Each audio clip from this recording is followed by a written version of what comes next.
रजब भट्ट के बारे में गलत बोलने वाले ये नहीं जानते कि अगर अल्लाह रब्बुल इज़्ज़त ने रजब भट्ट को इज़्ज़त दे रखी है तो वो लोग कौन होते हैं उसे बुरा भला कहने वाले, उसे मुल्क से निकालने वाले। और वो कौन होते हैं जो ये चाहें कि वो कभी अपने माँ बाप से, अपनी औलाद से और अपनी बीवी से ना मिल सके। रजब अपने ख्वाबों की तलाश में ज़्यादा से ज़्यादा काम करता रहा और खुश रहा। माँ बाप की उम्मीदें, घर की जिम्मेदारियाँ सब इसके कंधों पर थीं, मगर आज इसके घर वो लम्हा आने वाला था जिसका इंतज़ार सबको था। ईमान माँ बनने वाली है। रजब की ज़िंदगी में सबसे बड़ी खुशी करीब थी। माँ बाप दिन रात दुआओं में मसरूफ़, कभी हंसती माँ और कभी अपने बेटे की जुदाई में आंसू बहाती। बाप फखर से कहता, मेरा बेटा बाप बनने वाला है और मैं दादा। लेकिन दिल के अंदर एक खलिश, काश रजब ये सब अपनी आंखों से देख पाता। ईमान हर लम्हे अपने पेट पर हाथ रखती और आहिस्ता से बच्चे को कहती कि तुम्हारा बाप तुम्हारे पास ही है, वो जल्द तुम्हारे पास आएगा, वो दिन रात सिर्फ तुम्हारी ही बातें करता है।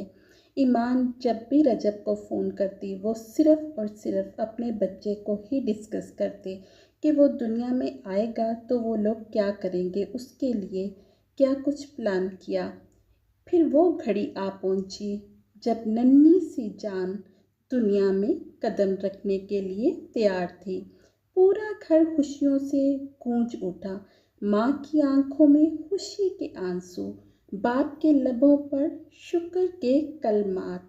ईमान बच्चे को सीने से लगाती है और फिर धीरे से कहती है, रजब देखो, तुम्हारी निशानी मेरे पास है, तुम्हारा बच्चा बिल्कुल तुम्हारे जैसा है।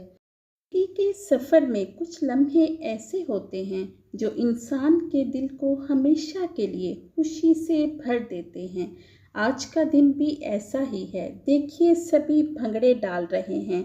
रजब की माँ और बाप बहुत ही खुश हैं। ना सिर्फ माँ बाप बल्कि उसके सारे दोस्त भी यहाँ पर मौजूद हैं। हैदर और शाजी ने तो बाकायदा भंगड़ा डाला। इसके अलावा डोगर और बाकी सब ने भी ये खुशी ऐसे ही मनाई जैसे उनके अपने घर का बच्चा हो।